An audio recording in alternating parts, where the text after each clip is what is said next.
Starting from a new scene file, we can create a base, and this is where our first experiment will go in. I'll call this VR_1 for visual rhythm 1 and go inside this. What we're trying to solve is this: how can we produce regular occurrences within a specified phrasing? If we create a LFO chop and we let this play, we see that this is producing the values of a sine wave with a frequency of 1. If I change the LFO type to ramp, so it increases from 0 to 1, I get this linear increasing value. The phase of the ramp is determined by the frequency. So to visualize this, if we created a ramp top, I'll change this ramp top to be vertical. We see in the phase here, this offsets what the ramp top is creating. If I were to make this LFO active and drag the channel 1 into the phase, we see that we have this looping ramp that moves in accordance with the speed of the LFO. Now this value increase is not exclusive to ramps, but it does benefit living in top land. If we were to create a rectangle, these are just small visualizers. We don't need to put detail into them. And I plug that rectangle into a level. I could as well make the LFO active. In the level parameters, go over to post, drag this over to brightness, and reference the number here with the brightness. So we see that this is increasing from 0 to 1.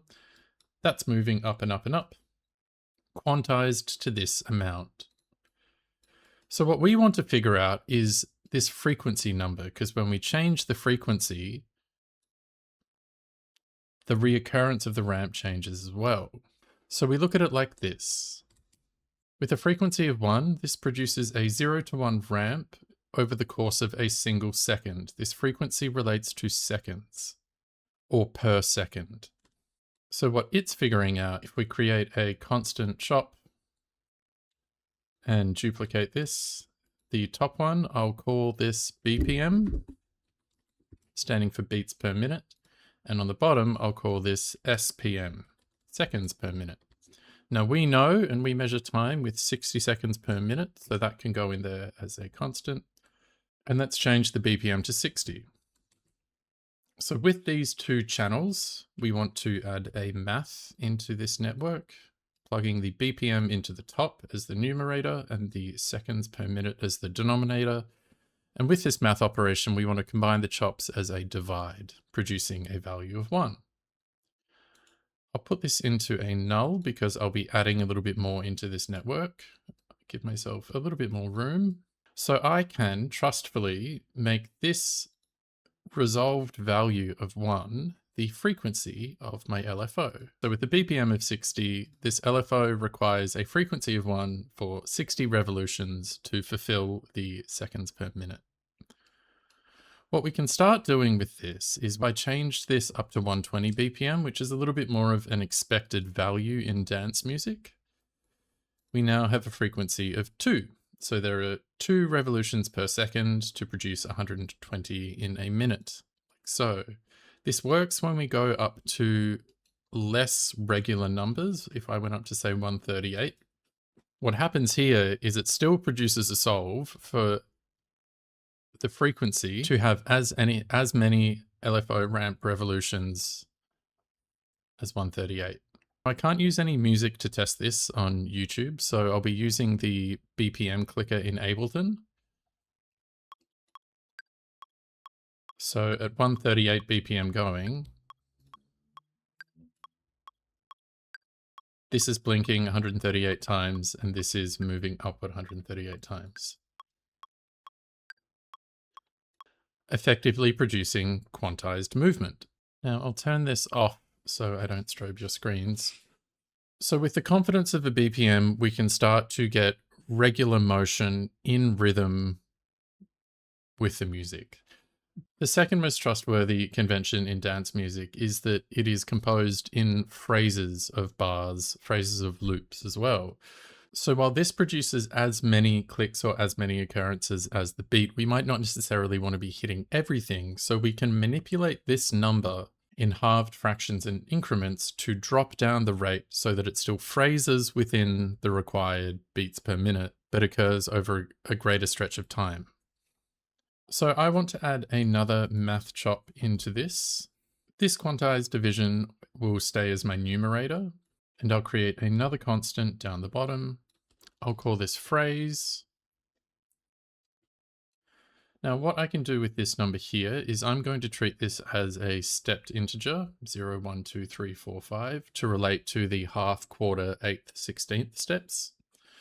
So I can plug this into a function, and I want the function to be power x that is base to the power of input 1. So when I bring my constant back down to 1, I get the value of 2. So we have 1, 2, 4, 8, 16, 32. So this can serve as the denominator in our second math that we created, and we changed this operation to divide as well. So this will give us a fractioned amount of the required frequency.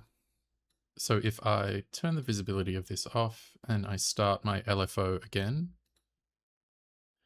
now what we see is this still moving in motion, but the phrase happens over a much larger course of time. So if this were to come down to 0, we get 138 hits. This is it working in half time, quarter time, eighth, 16, 32, 64, 128, super slow. So I'll take this back down to 2. So having access to the BPM and being able to control the phrasing in which it occurs, you can play with a few other LFO types. If I copy this and I change this to pulse, then I'll get a single pulse with the quantized amount of the phrase. Now this could be something that we add into a count. If we wanted an increasing value every set amount of bars, and this could go into something like a noise, where maybe the increasing count is attached to the seed. And we now have a glitching in time with the phrasing of the BPM. The last thing that would do us good is knowing what the incremental value per frame is. And this depends on the rate of your composition as well. So this takes into account your FPS. So if I create another constant and I call this channel rate, and I set the number to be me.rate, which in this case is 60, I can organize these.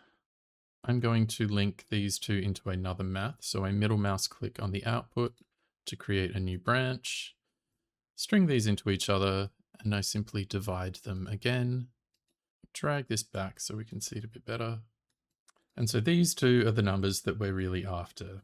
In this math, I'll rename this to be frequency. And in this math, I'll rename this to be increment. So I'll delete these and show off one more thing. So this could feed into an LFO like we just did, where we're using the ramp to directly inform or move along another parameter. But what we're also able to do with this is treat the ramp as a quantized playhead. So if we were to use this in a lookup operator, then this serves as a time synced playhead. So if we created a pattern and we brought the number of cycles down to 0.5, so we get a curve from 0 to 1 back to 0.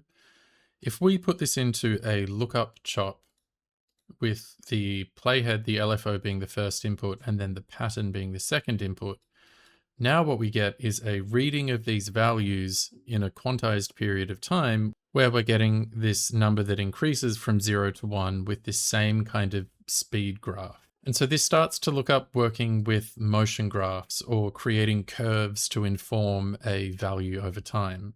So if we mapped this to the Y parameter of a ball on screen, we would be getting the complete phrase locked to this quantized time. So let's tidy this up so we can use it in a kind of remote capacity, We'll delete these three and just focus on what we have here. We'll need to Frankenstein this a little bit and recreate some of these constants as parameters themselves. So if we grab all of this, right click, go to collapse selected. I'll call this BPM cube, and I'll jump into everything we collapsed. I want two outs from this. The first one coming from the math frequency, so I can middle mouse click, create an out there. And the second value that I want out of this is the increment. So I can right click on the output, create my second out. We can see that we have those two coming out of our custom comp. Back in, and I'm going to right click and customize parent component. So from here, the first parameter I'll create will be called BPM, and I'll make this an integer. The second parameter I'll create will call phrase. This will also be an integer. When I add this parameter, I want to go down to the defaults and change the range min. That keeps 0, and then range max will go up to 7. So these will be the stepped increments that feed into our function. And then the third parameter we can actually just open up this constant and drag the value onto this, bind as new master, and then I click on read only, so I can't edit that. So if we go up one, we'll see we now have 3 custom components, a BPM, a phrase, and the rate. So we'll use these to replace what we have. I'll create a parameter chop, isolating the BPM custom that we just created, link this into our network and delete this. I'll do the same with my frequency. I'll create another parameter chop, this time isolating phrase. The phrase can go into here. I'll delete that constant. I will add a math in between these just to subtract 1 from the integer coming in. So go to multi-add and then post-add. I'll just put a -1 in there. Now we'll set up a global BPM for us. If we go up, this is now a parameter that we can link to here. So we can send it from a centralized point in the document. So if we go up one more to where we created our VR_1, I'll create a count. Now, a recent addition to the count shop was the ability to pulse up and pulse down. So with this count, we can go over and set the reset value to something like 128. So every time we pulse a reset, it goes back to that. And on the count up and count down, we can simply bind these to keyboard inputs. So in this case, I'll create a keyboard input chop, specifying the 1, the 2, and the 3 key. Now, because these are pretty regularly used when we're programming, I'll put a key modifier onto shift. So it'll require shift 1, shift 2, shift 3 to trigger them. And I'll use these 3 on my count chop. So key 1, I will reference to the count down. So this will decrease the value. Key 2, I'll reference to count up. That will increase the value. And over on the count tab, I'll use K3 as my reset. So holding down shift as the modifier, I can now increase this and decrease this and reset if I need. So I'll put this into a null and I'll rename this null to simply be BPM. And anywhere else in the network I can use a select chop to grab this. Actually, I'll rename it to BPM so that's more clear for me. So into VR1, we see that we have our BPM queue. I can simply create a select chop. I'll type it out as ... and then in 1 quotation marks, I simply put the name of our null, which is BPM. That's the channel there. We make this operator live. We click and drag it over to reference. So that's plugged in. And when we look at the 2 numbers coming out, when we change our phrase, we have quarter time, on beat, half time, then quartered, 8th, 16th.